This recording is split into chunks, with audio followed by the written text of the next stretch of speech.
I'll maybe move the mics around a little bit to see what's best. And then just speaking with the pianist and seeing exactly how they play, I feel like is quite important as well.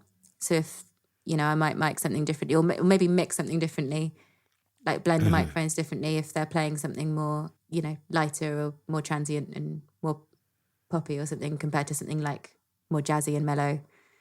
So seeing what approach works best. Do you find you have like phase issues when you're using multiple microphones, or you kind of figured it out? I do. So generally I choose one or the other or blend. But sometimes I decide not to care because I'm like, oh, it sounds good anyway. So for example, if I'll generally probably use the body for my main pair on pianos as a very general thing. But then I don't know, if I want something a little bit more on the hammer and a bit brighter, then I'll bring up the hammer's pair. And as long as there's nothing too phasey and it still sounds good, I'm like, oh, I'll just keep it. I'm not sure how good practice that actually is, but like as long as it sounds good, exactly. And we have all the phase meters on the mixing desk at Strongroom, so I'll see if it's ever ridiculously out of phase. Often there's like a point where they play on the piano and it goes out of phase, like a particular octave, and so interesting. Kind of depends what they're playing as well to see how out of phase it is. My parents have a baby grand piano that I used to record a lot. I haven't in a while, but I would often use like kind of what you said on the hammers, like I have these like Shure small diaphragm condensers, like the 141s. They're pretty nice, and I would just use that as the main sound, and then I would put like an AKG 214, like the 414, only, we've got them as well. Yeah. And then just put it on the whole and then blend it in until it just got that it filled out like the mid-range. Yeah. I quite like miking. I haven't done it in a while actually, so maybe I'll do that next, but I like miking the whole of it as well. Yeah, it was cool. And like choosing which hole as well when you've got a baby grand, or a grand, you can choose which hole to put it in and it'll give you a different sound. Yeah, recording piano is a blast. It's just great to get that full capture. That said, do you have any like sample libraries that I know you worked at Spitfire for a bit. Are there sample libraries that you're cool with, that that's fine? Yeah. Are you against it? No, not against it. I wouldn't say I use it in production that much. If I do, then it will be like very blended in as some sort of undertone of something. I've recently got the Arturia V collection. With all the old synths, which is brilliant. So I've been using the Moog on that, the Juno, the Mellotron, mostly. I need to get into all of the others as well. For pianos, I've actually got a lot of Native Instruments stuff, and they have a lot of different pianos in there. There's one called the Unacorda. Have you heard of that? Yeah, I have it. Yeah, it's I love it. It's very cool. And you can go through. It's just got a whole load of different things because I guess the main one's a felt piano you can put on it, and then they have like a felt and like a cotton version or something. I don't remember what the other one is. They've got so many different versions, and then it's got loads of little preset options as well to put it through like tape and things like that. So just messing around with that, you can get really, really creative with those sounds. And they have a bunch of other piano stuff as well. Alicia's Keys is the really typical pop one, I guess, isn't it? So I'll use that if I'm just writing a very basic line that I'm then going to go and re-record.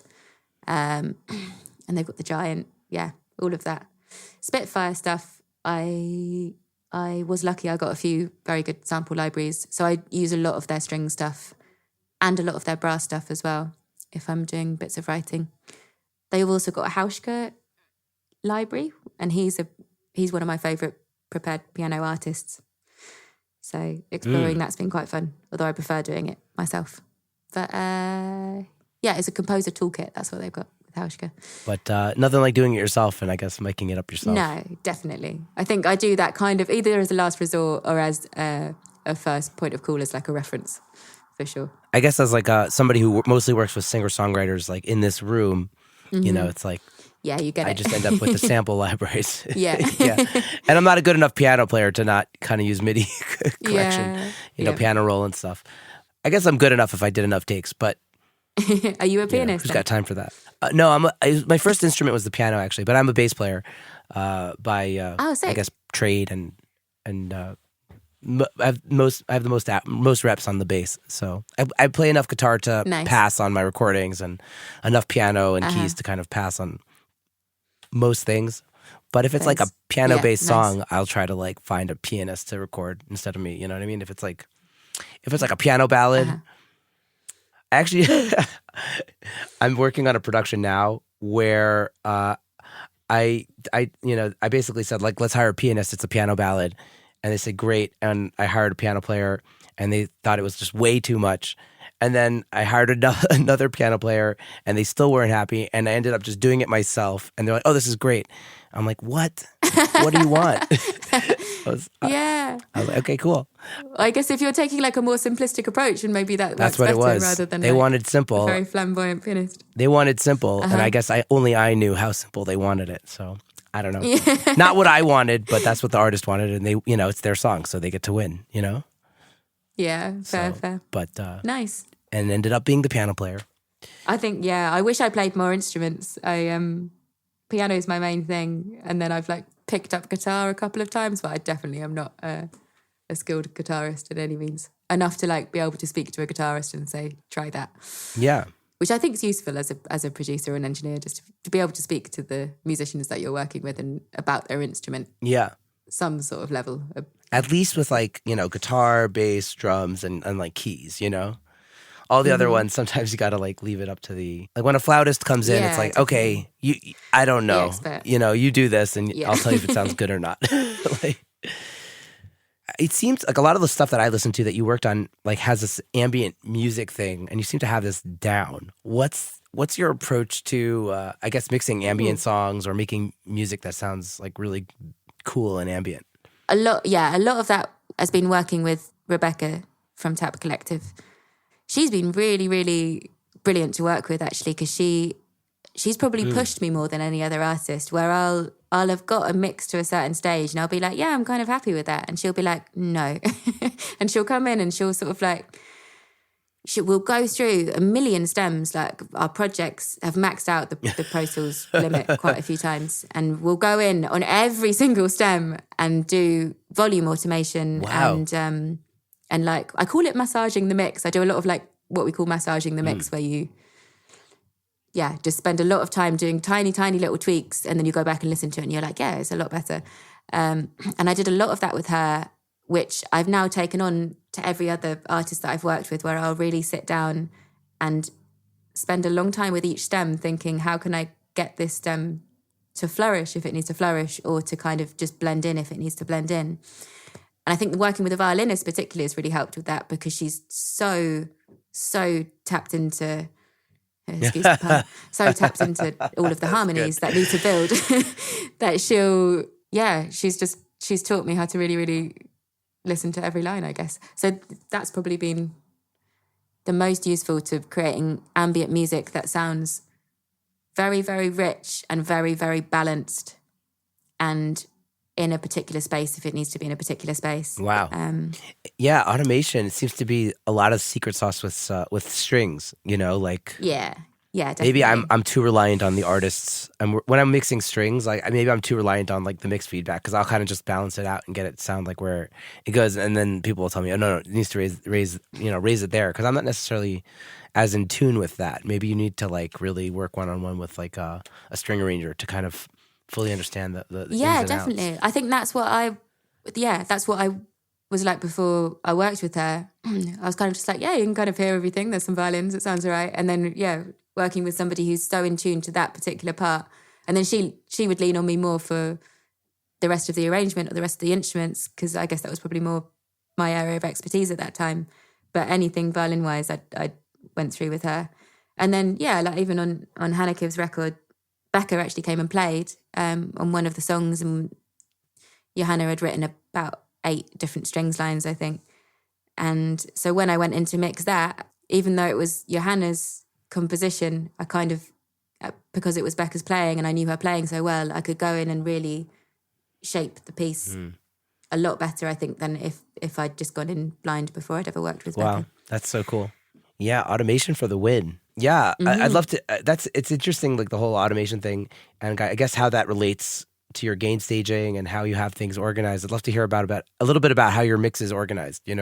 Like how do you organize your mixes, and how do you kind of get all that automation driving into like Just walk me through your approach to mixing, I guess. I mean, I have the general like sort of top down approach, which I think a lot of people have, where you have everything Stereo bus routed to buses that then's going up to your mix bus. Yeah.